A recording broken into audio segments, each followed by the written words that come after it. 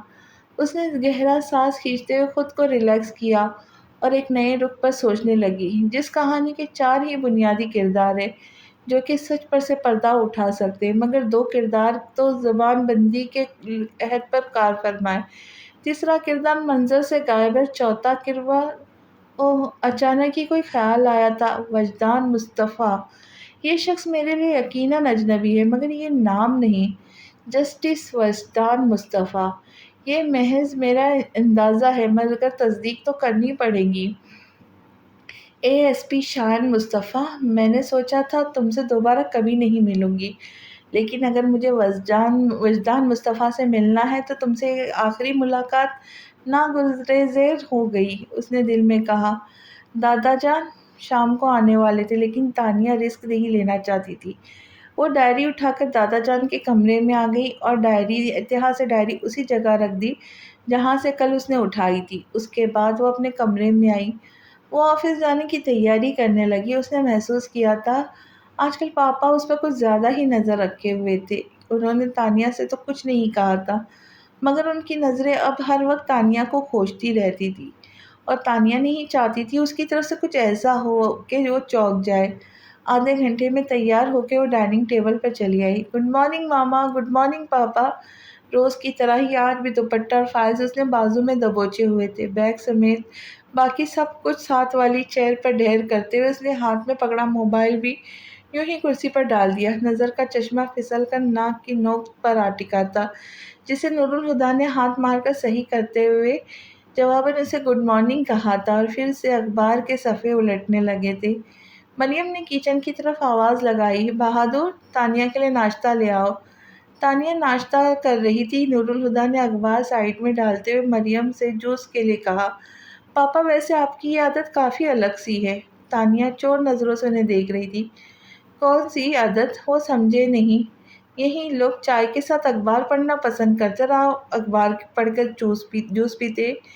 یہ عادت میری نہیں، کسی اور کی تھی۔ اس کے منہ سے یہ اعتراف سن کر تانیہ کو واقعی حیرت ہوئی تھی۔ اسے اندازہ نہیں تھا کہ نور الہدیٰ اتنے آرام سے بات کہہ دیں گے، جبکہ اس اعتراف کے پیچھے ایک پردہ نشی کا نام چھپا ہے۔ آپ نے کیوں اپنا لی؟ یہ عادت کس کی تھی؟ اس نے جان بوجھ کر نہیں پوچھا کہ جواب آنے کی توقع نہیں تھی۔ نور الہدیٰ نے اس کی طرف دیکھے بغیر کہا، کچھ لوگ ہوتے ہیں جن کی ہر چیز اپنا لینے کو دل کرتا ہے، یہاں تک کہ عادتیں بھی۔ پاپا، آپ نے کبھی اسموکنگ کی ہے؟ کچھ دیر خاموشی سے ناشتہ کرنے کے بعد اس نے پھر پوچھا۔ اس بار نور الہدیٰ نے کچھ چونک کر اس کی طرف دیکھا۔ تانیہ تھوڑا سا گڑبڑا گئی۔ اپنی پرتجسس فطرت پر غصہ بھی آیا، مگر اب تو یہ سوال کر چکی تھی۔ انجان سی بن کر آملیٹ کی پلیٹ میں نچاتی رہی۔ تم یہ سوال کیوں پوچھ رہی؟ ایسے ہی، اس نے سرسری انداز میں کہا۔ ہم عادتوں پر بات کر رہے، اور اکثر مردوں کو سگریٹ پینے کی عادت ہوتی ہے، بس اسی لیے پوچھ رہی ہوں۔ لیکن نور الہدیٰ کو کبھی بھی سگریٹ پینے کی عادت نہیں رہی، مریم نے کہا تو نور الہدیٰ بولے، نہیں مریم، میں اسموکنگ کیا کرتا تھا۔ تم اسموکنگ کرتے تھے؟ وہ حیران ہوئی، لیکن میں نے تو کبھی تمہارے ہاتھ میں سگریٹ نہیں دیکھا۔ شادی سے کافی عرصہ پہلے میں نے اسموکنگ چھوڑ دی تھی، ورنہ لندن میں رہتے ہوئے اور پھر پاکستان آنے کے بعد بھی میں کچھ عرصے تک چین اسموکر ہوا کرتا تھا۔ اس کا مطلب ہے تم شادی سے پہلے کافی الگ تھے اور شادی کے بعد تم نے بہت سی عادتیں بدل لی۔ وہ دونوں آپس میں بات کر رہے تھے۔ تانیہ ناشتہ کر چکی تھی۔ نیپکن سے ہاتھ صاف کرتے ہوئے اس کی نظر ٹیبل پر نور الہدیٰ کے سامنے رکھے ان کے والیٹ پر پڑی۔ وہ ڈائری میں لکھی ہر بات کی تصدیق کر لینا چاہتی تھی۔ اس نے ہاتھ بڑھا کر والیٹ اٹھا لیا اور پھر بڑے سرسری سے انداز میں نور الہدیٰ کا شناختی کارڈ نکال کر دیکھنے لگی۔ نام نور الہدیٰ فاروقی، والد کا نام مظہر فاروقی۔ اتنے سامنے کی بات نہ جانے میں نے پہلے کبھی کیوں نوٹ نہیں کی، اس نے سوچا اور کارڈ واپس والیٹ میں ڈال کر والیٹ ٹیبل پر رکھ دیا اور نارمل سے انداز میں چائے پینے لگی۔ نور الہدیٰ اس کی حرکت کو نوٹ کر چکے تھے، مگر مطلب اخذ نہیں کر سکے، اس لیے کچھ پوچھا بھی نہیں۔ وہ اپنا جوس ختم کر چکے تھے۔ ٹیبل سے والیٹ اور دوسری چیزیں اٹھا کر جانے لگے تو تانیہ بولی، پاپا آج میں آپ کے ساتھ جاؤں گی، میری گاڑی میں کام نکلا ہے، آج ڈرائیور میکینک کے پاس لے جائے گا، مگر میں پہلے فیکٹری جاؤں گا، مجھے آفس چھوڑ کے چلے جائیے گا نا پلیز۔ آخر میں اس نے پلیز کو لمبا کھینچا۔ وہ ہنس کر بولے، ٹھیک ہے چلو پھر، آپ گاڑی میں چل کر بیٹھے، میں بس 2 منٹ میں آتی ہوں۔ وہ بول کر جلدی جلدی چائے پینے لگی۔ باپ کو ڈرائیور بنا دو، نور الہدیٰ نے اس کے سر پر دھپ لگائی اور جانے لگے۔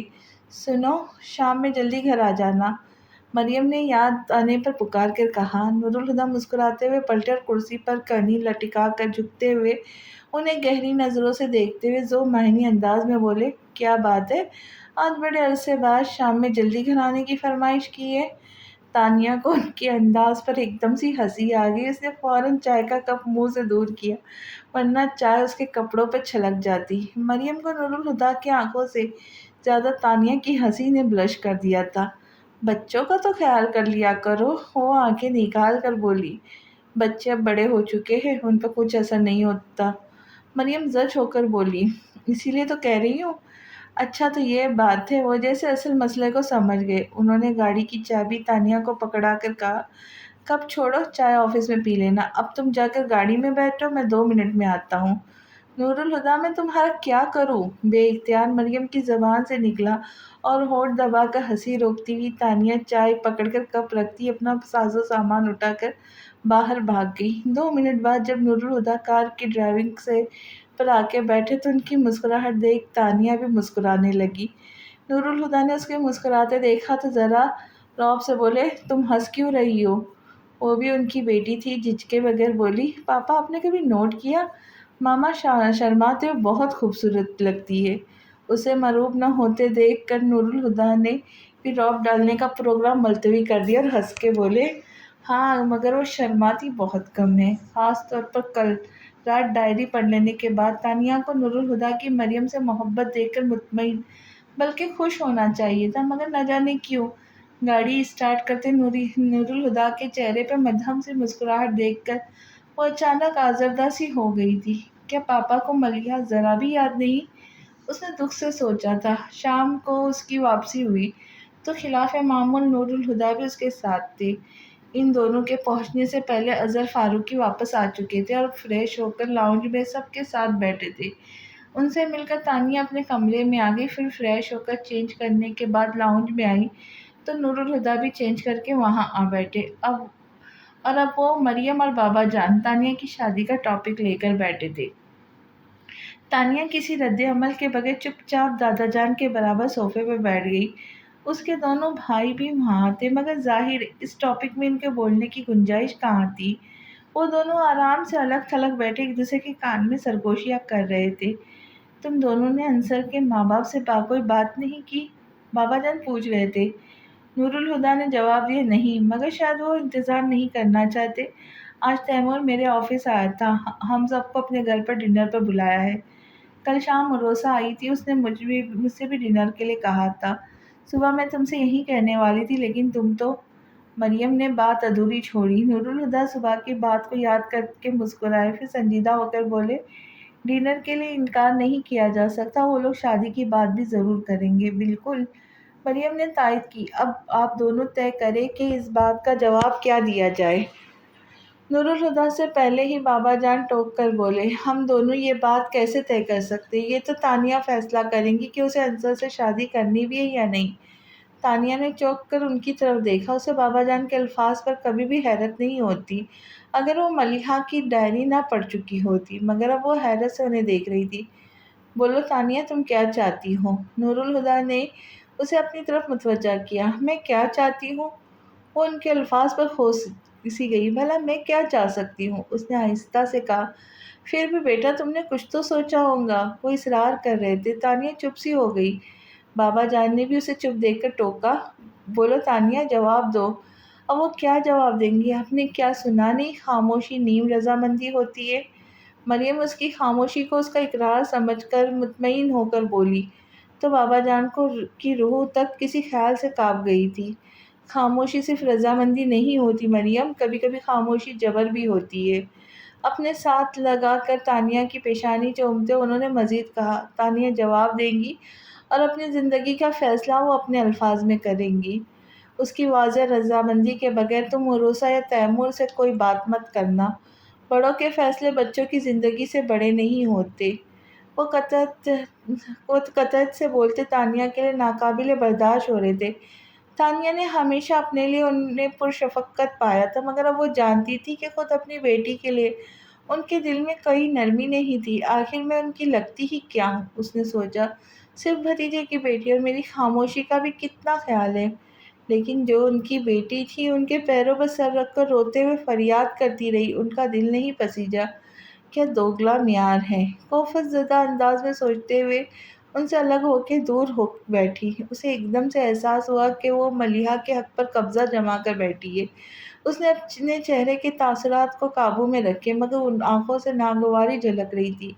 کسی اور نے تو اس کی بیزاری کو محسوس نہیں کیا تھا، مگر نور الہدیٰ نہ صرف محسوس کر چکے تھے بلکہ حیران بھی تھے۔ تانیہ کو تو بابا جان کے ساتھ بیٹھنا بھی دوبر لگ رہا تھا۔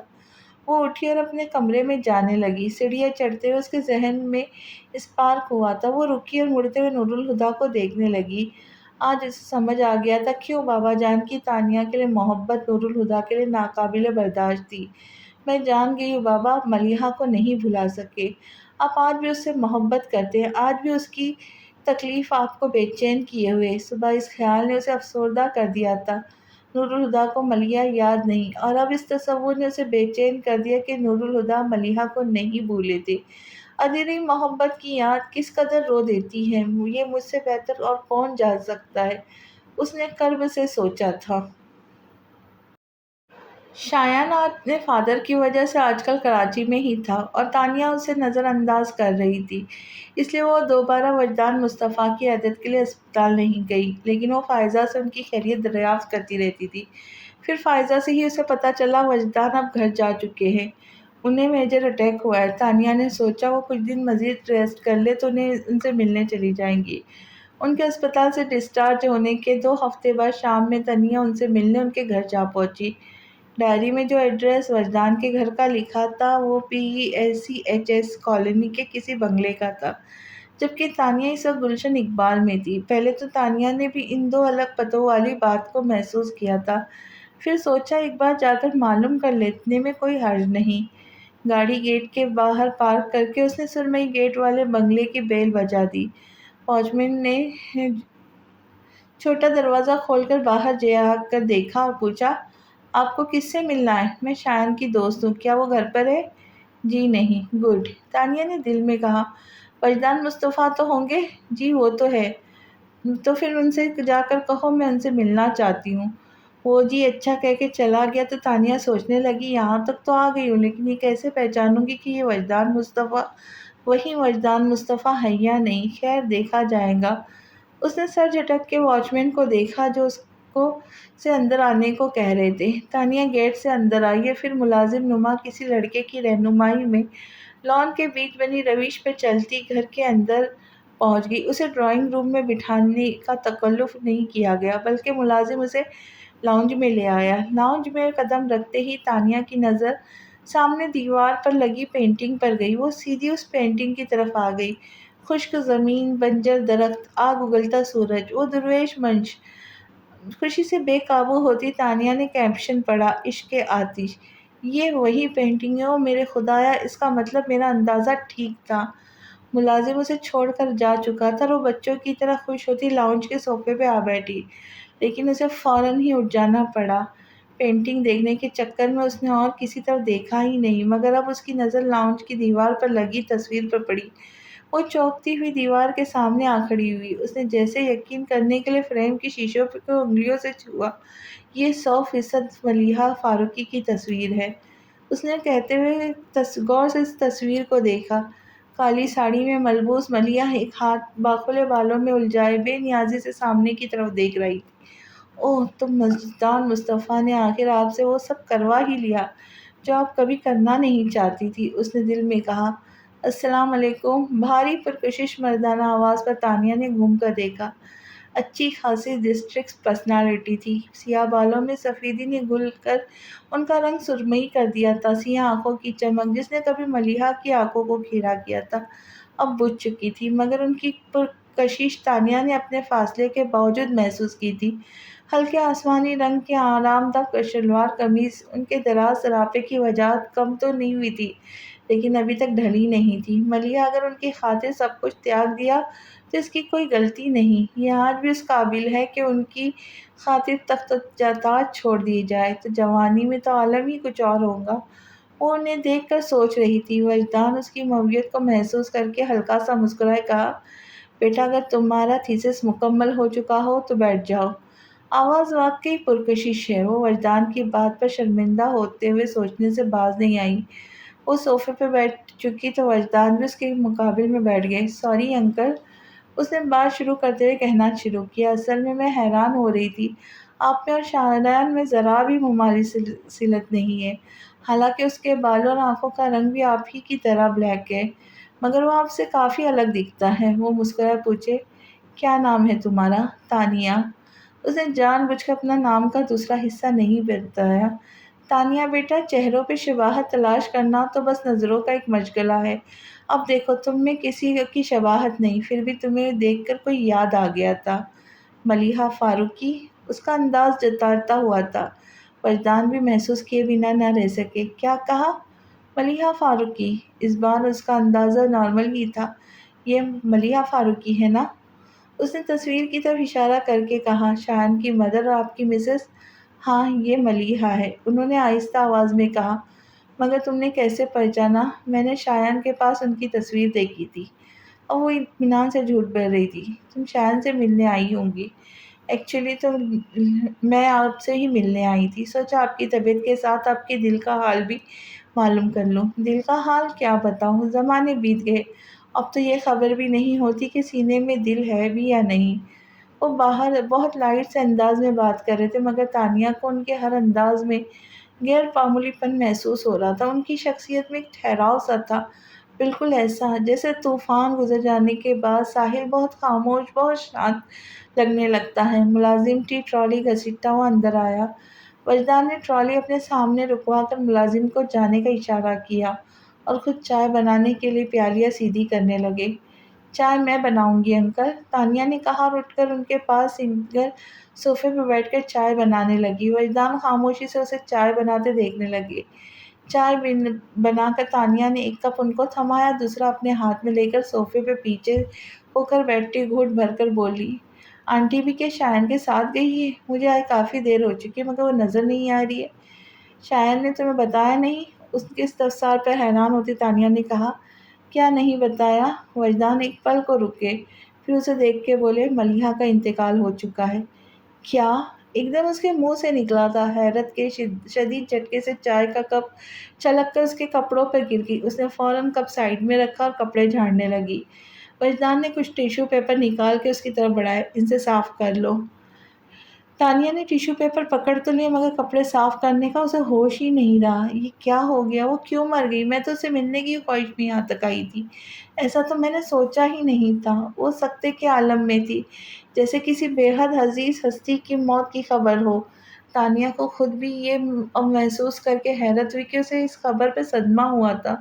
اس نے اپنا نچلا ہونٹ دبائے رکھا تھا، ورنہ شاید وہ رو ہی پڑتی۔ اسے خود بھی نہیں پتا تھا کہ ملیحہ اس کے اتنے قریب آ چکی تھی۔ اس کا دھواں دھواں سا چہرہ دیکھ کر وجدان فکر مند سے ہو گئے تھے۔ کنٹرول یور سیلف بیٹا، انہوں نے کہا اور اٹھ کر اس کے پاس آگے اس کے سر پہ ہاتھ رکھ کے اسے ریلیکس کرنے لگے۔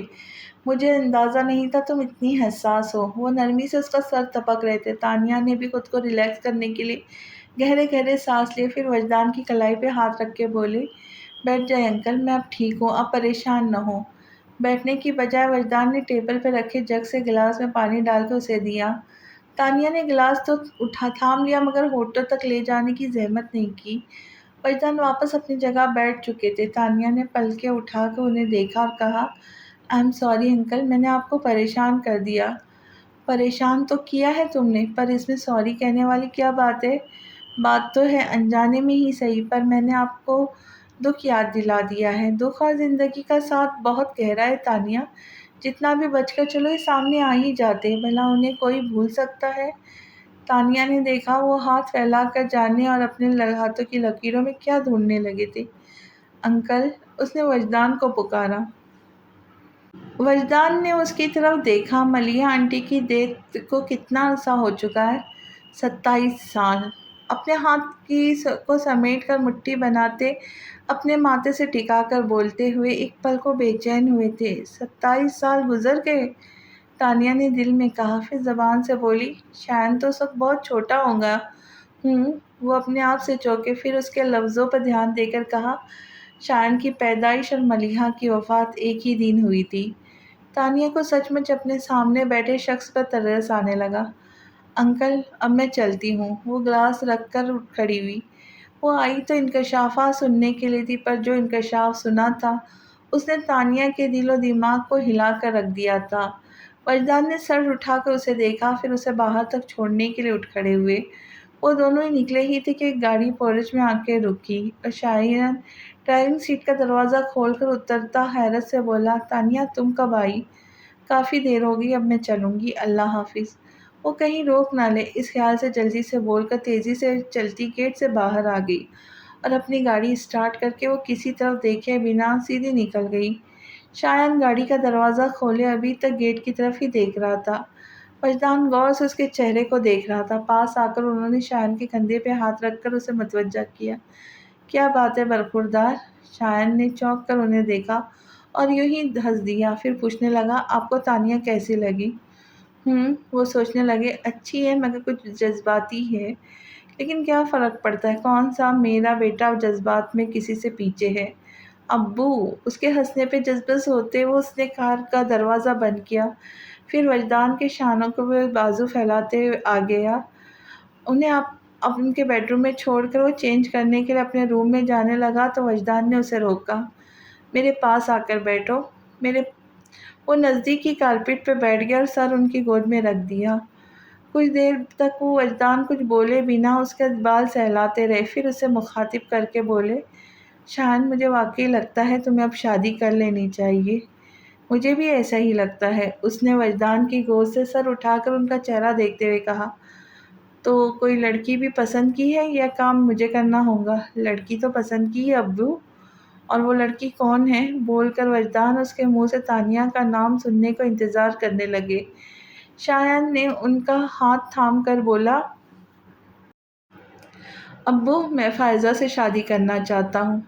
شایان نے کہا اور خاموشی سے کمرے سے باہر آ گیا۔ وجدان اسے جاتا ہوا دیکھنے لگا۔ سب گھر والے لان میں تھے۔ تانیہ نے گاڑی پورچ میں کھڑی کی اور خود اس کی طرف آ گئی جہاں نور الہدیٰ کے سوا سب موجود تھے۔ وہ بیٹھ چکی تو مریم نے پوچھا، چائے منگواؤں تمہارے لیے؟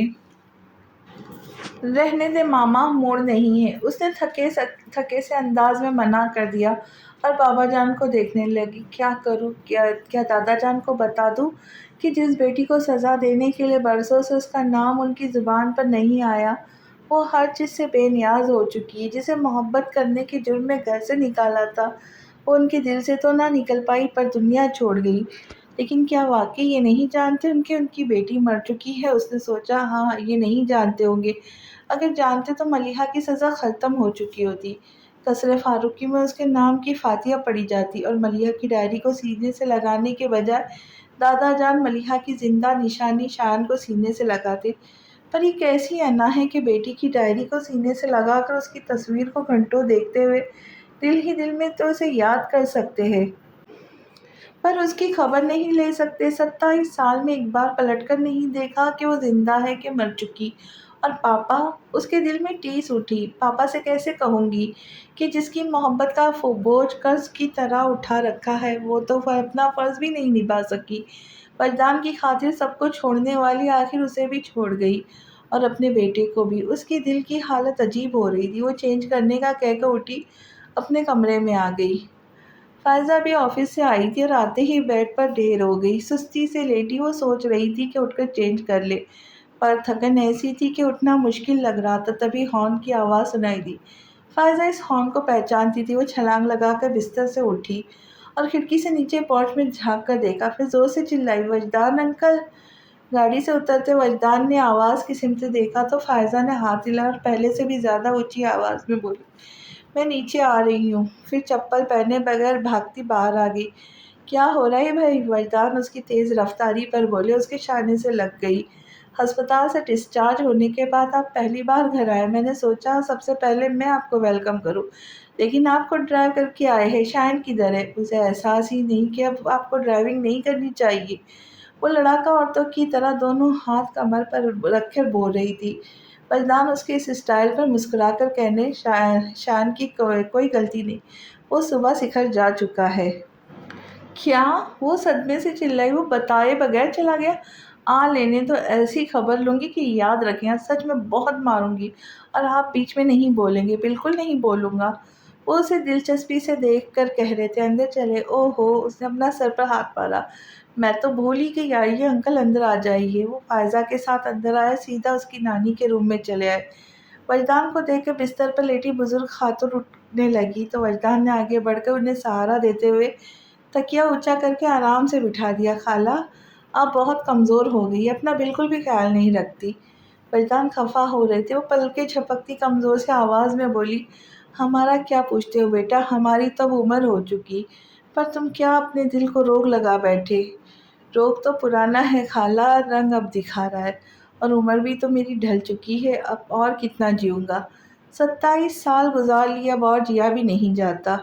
وجدان کی آنکھوں میں نرمی جھلکی، جیسے پلکیں جھپک کر وجدان نے ہمیشہ کی طرح اپنے اندر اتار لیا۔ دل جلالنے کی باتیں نہ کرو وجدان، وہ دہل گئی، آج تک ملیحہ کا زخم تازہ ہے، گود کھلائی بچی کیسے بھری عمر میں کور کی ہو گئی، ہم تو ہاتھ ملتے رہ گئے۔ ان کی بڑی آنکھیں چھلک پڑی تو وجدان نے ان کے گرد بازو لپیٹ کر اپنے ساتھ سمیٹ لیا۔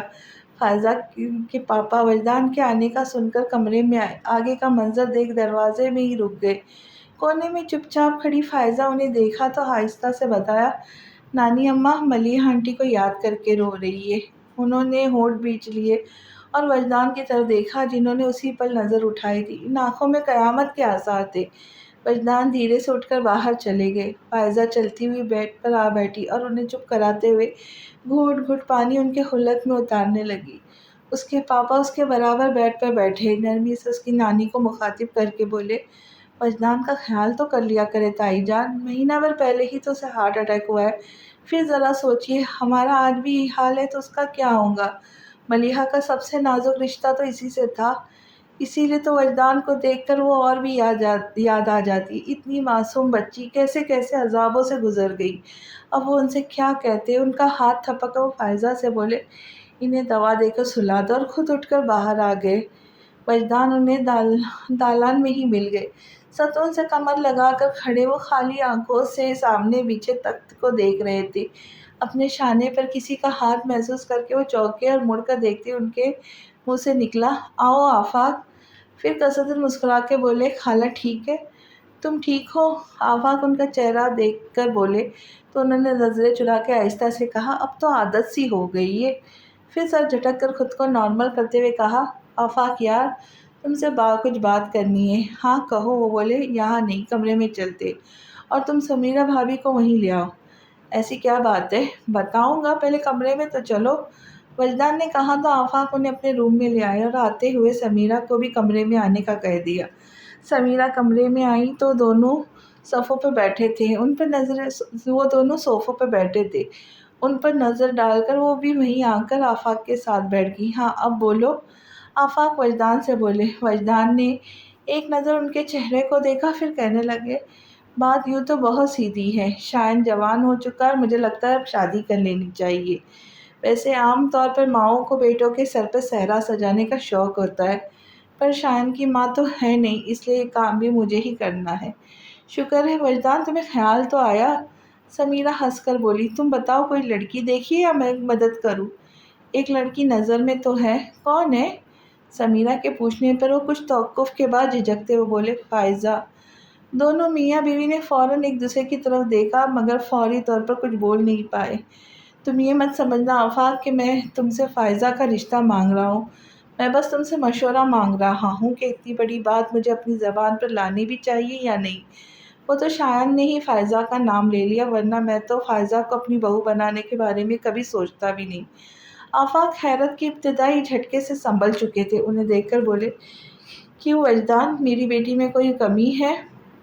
وجدان کے ساتھ سمیرہ نے بھی چونک کر انہیں دیکھا۔ وجدان نے کہا، میرا یہ مطلب نہیں تھا آفاق، فائزہ ہر لحاظ سے بہترین ہے، مگر شایان کو فائزہ کے حوالے سے قبول کرنا شاید تمہارے لیے مشکل ہو۔ شایان تمہارا اور ملیحہ کا بیٹا ہے، اس حوالے کے بعد انکار کی کوئی گنجائش نہیں بچتی، مگر فائزہ سے پوچھنا ہوگا۔ اگر اسے کوئی اعتراض نہیں ہوا تو مجھے بھی کوئی اعتراض نہیں ہوگا۔ وجدان نے ممنوعت سے انہیں دیکھ کر کہا، تم نے مجھے میرے بیٹے کے سامنے شرمندہ ہونے سے بچایا ہے، بلکہ میری زندگی میں وہ کون سا مقام ہے جہاں تم نے میرا ساتھ نہیں دیا؟ یاد نہیں آتا آفاق؟ میں نے وہ کون سی نیکی کی تھی جو اللہ نے مجھے تم جیسا دوست دیا؟ میں نے کبھی تم پر کوئی احسان نہیں کیا، بس دوستی نبھائی ہے، اور اب ایک لفظ اور مت کہنا۔ آفاق نے انہیں ڈپٹ کر کہا تو وہ ہلکا سا مسکرا دیے۔ فائزہ کو جب اس پرپوزل کے بارے میں پتہ چلا اور ساتھ ہی سمیرہ نے یہ بھی بتایا کہ شائن نے خود اس سے شادی کی خواہش ظاہر کی ہے، تو چپ سی ہو گئی۔ ان کے پوچھنے پر بس اتنا ہی کہا، میں سوچ کر بتاؤں گی۔ شائن کے لیے فائزہ کی خاموشی حیران کن تھی۔ جب سے وجدان نے فون پر اسے بتایا تھا کہ وہ آفاق اور سمیرہ سے رشتے کی بات کر چکے، اسے فائزہ کی طرف سے کسی دھماکے کا انتظار تھا، مگر وہاں بدستر خاموشی تھی۔ حالات کے جائزہ لینے کے لیے اس نے سمیرہ سے بھی فون پر بات کی تھی، پر انہوں نے پرپوزل کے بارے میں کوئی بات ہی نہیں کی، اور براہ راست فائزہ سے بات کرنے کی اسے ہمت ہی نہیں ہوئی۔ اسے پتہ تھا وہ اس پر چڑھائی کر دیں گی۔